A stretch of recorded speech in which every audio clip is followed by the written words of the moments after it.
Hey there guys, alright, today we are back with some more extra credits. This time we're on to part 4 of their Byzantine Empire, Justinian and Theodora Extra History series. This time we're vanquishing the Vandals. We already know how this went because of the series on Epic History TV, which I know I do need to return to, but I am lazy. Those videos are long, super long. Should watch them again. We'll get to it eventually when I feel like it. But yeah, God, something in my eye. Why? Contacts. Stop bothering me. Okay, anyways, let's go ahead and dive right in.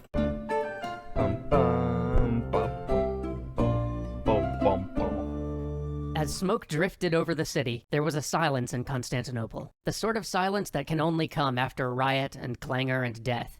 Large swaths of the city had been burnt to the ground. People wandered the streets, looking for lost loved ones or picking through the wreckage for smoke-blackened belongings. But as Justinian looked out from his palace, over the guards repairing the gate, over the soldiers taking bodies from the hippodrome, he knew a new and greater Constantinople would rise from these ashes, and with it a new and greater Rome. 39 days after the riots, 39 days after the fire and the chaos, the first bricks were set on what would stand for 1,000 years as the greatest Christian church in the world. Where the old Hagia Sophia had collapsed and been gutted by flames just a few scant weeks earlier, a church 100 times more magnificent began to rise. Treasure from all over the empire flowed into the capital to adorn its walls and to pay its workers. The city as a whole united to reconstruct what they had destroyed. And as the walls of the Hagia Sophia began to rise, Justinian set his mind to his last great project, the reconquest of what had been lost in the West. He was the emperor of Rome, not merely Greece or Anatolia. A bare 60 years ago, the West had fallen. There were still men who lived in the empire who remembered when Rome stretched from Asia to the far coasts of Gaul. It was time to revive that legacy, time to take back what was lost. And to do this, he had to start with North Africa. The North African provinces had always been some of Rome's most stable and prosperous territories. They had been immune to the turbulence in Europe and the Germanic invasions. They weren't ravaged by constant war or desolated by raids, but in the 430s, they produced a lot of food. That's, I think, primarily the reason why someone would want North Africa. There was a lot of food production in that area. Yeah. Vandal kings had crossed the Straits of Gibraltar and marched east, laying siege to Carthage, that ancient enemy Rome had conquered and occupied more than 500 years ago, and taking it as the seat for their new kingdom. But those kings had found more than a capital there. In Carthage, they found a navy. The great shipyard of Carthage fell to the Vandals, and with it, much of the Roman fleet. This allowed the Vandals to become pirates, then raiders, then seaborne conquerors. And in time, most of the Mediterranean islands, even Sicily itself, fell to Vandal arms. But most shocking to the Roman world was an event that had happened in the year 455. In 455, the Vandals descended on Rome itself and sacked it for 14 days. This had led to the last great combined effort of the East and the West, when, in 468, they sent a force of over 100,000 men to retake the North African provinces, and in one of the worst military disasters of the ancient world, were utterly wiped out. After that, an uneasy peace formed between the Vandals and the Romans. Justinian needed to break this peace if he was to restore the glory of Rome, if he was to retake what had been taken from them, and avenge the humiliating sack of the Holy City. But even in ancient times, declaring to war because, war still required a reason, or a casus belli. The most recent Vandal king had been pro-Orthodox and friendly to Rome, so Justinian bided his time, marshaling his forces and putting his capital back together. But then, in 533, an opportunity came. Gelimer, the cousin of the Vandal king, was afraid that the Vandals, who mostly believed in Arian Christianity, were on their way to becoming subjects of the Orthodox Roman Empire, and rallied a group of like-minded nobles behind him to overthrow the Vandal king. Justinian demanded the legitimate king's restoration. Gelimer flatly refused. Now Justinian had a reason for war. But even as he armed Go kill everything in that direction. Belisarius with 16,000 men and a fleet 600 ships strong, Justinian himself began to fight a diplomatic war. He knew that to win with 16,000 troops where 100,000 men and the combined arms of two empires had failed, he would need to give himself all the advantages he could. Code. He got both Tripolitania, the eastern part of the Vandal kingdom in North Africa, and Sardinia to revolt. As luck would have it, Gelimer sent his fleet off to deal with the uprising in Sardinia, clearing the seas for Belisarius's fleet, and allowing them to land in Africa unnoticed. Avoiding naval conflict and establishing a beachhead meant that the Eastern Roman fleet had already achieved the tasks which had given the earlier, larger Roman force the most difficulty. But there was still much of Africa to retake. Belisarius's men started to ravage the countryside looking for food and loot, but Belisarius reined them in, demonstrating the second non-violent part of the reconquest strategy.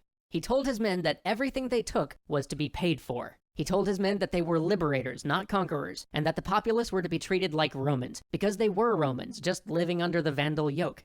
And with that, he won over the local populace.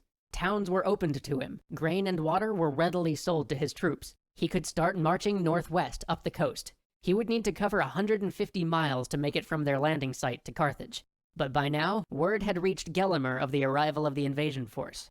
Gelimer sent word to his brother to gather their forces and meet him south of the capital. He had a plan. He knew that anyone marching on the capital would have to march through a valley 10 miles east of the city itself. His brother would bring the garrison from the capital and use his smaller force to pin the Byzantines in the valley, where they couldn't bring their numbers to bear, while Gelimer would move his larger force in from where they were stationed in the southeast and attack the Romans from behind. Belisarius would have been taken totally by surprise, but Gelimer's brother got to the valley just as Belisarius's advanced guard were scouting it, and this elite cavalry guard not only got word back to Belisarius that something was up, but they also smashed the out-of-position Vandals, killing Gelimer's brother and chasing the remaining troops almost to the walls of Carthage. Gelimer, having no idea that this had happened, charged his forces into the Byzantines from the rear. But since they weren't pinned down by the other Vandal troops in the valley, the Byzantines could wheel around and meet the attack. Despite this, though, the Vandals began to get the better of the day, pushing the Byzantines back. Since they were attacking them from behind, this meant that they were pushing the Byzantines toward Carthage. But as they pushed the Romans through the valley, the same valley where the Roman cavalry had earlier defeated Gelimer's pinning force, Gelimer came upon his brother's men, fallen along the roadside, and the body of his brother shattered and broken upon the ground. And when he saw his brother, he wept. His men came to him for orders, but the only order he would give was that his brother be buried. His men milled about, anxiously waiting for battle commands, but Gelimer just would not respond to the situation at hand.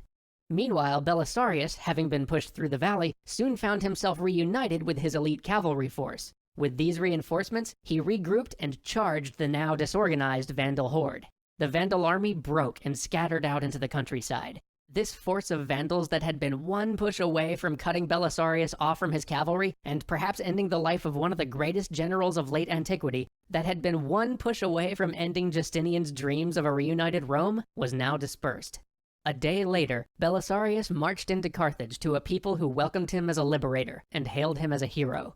But Gelimer wasn't dead. He had escaped the battle, and so he called his other brother from Sardinia, where he had been putting down the How many brothers you got, Gelimer? Sounds like you got quite a few. revolt Justinian had helped orchestrate. With the aid of his brother's forces, Gelimer planned another attack on Belisarius. This time, he'd be taking the fight to the walls of Carthage. Belisarius, fearing treachery from some of his mercenaries, opted to sally out of the city and meet Gelimer on the open field. The fighting was tough. No brilliant tactics, no clever flanking, just direct, grinding, brutal combat. Battle favored the Byzantines, but just barely. The scales of war could tip either way. Then, during a Byzantine charge, Gelimer's other brother was cut down in front of him, and he fled the field. The Vandal forces would never recover from this defeat. They held out for a few months in the hills, but by spring, the Vandal kingdom had effectively disappeared. For his service, Justinian awarded Belisarius an honor that hadn't been seen outside the imperial family since the days of Augustus, 500 years before. A triumph, the greatest honor a Roman general could receive. Belisarius and his troops marched with the spoils of war and the captives of the campaign through the streets of Byzantium to cheering throngs. But as he and the captive Vandal king stood before the emperor, Gelimer the Vandal lord was heard to say, "Vanity of vanities, all is vanity." This would be the last triumph Rome was ever to see. But we've not yet reached the apex of Justinian's achievements, nor of Belisarius's. Join us next time as the true reconquest of Rome begins. This video, not as good as part 1 and 2 were really solid for this Byzantine Empire, Justinian and Theodora extra history series.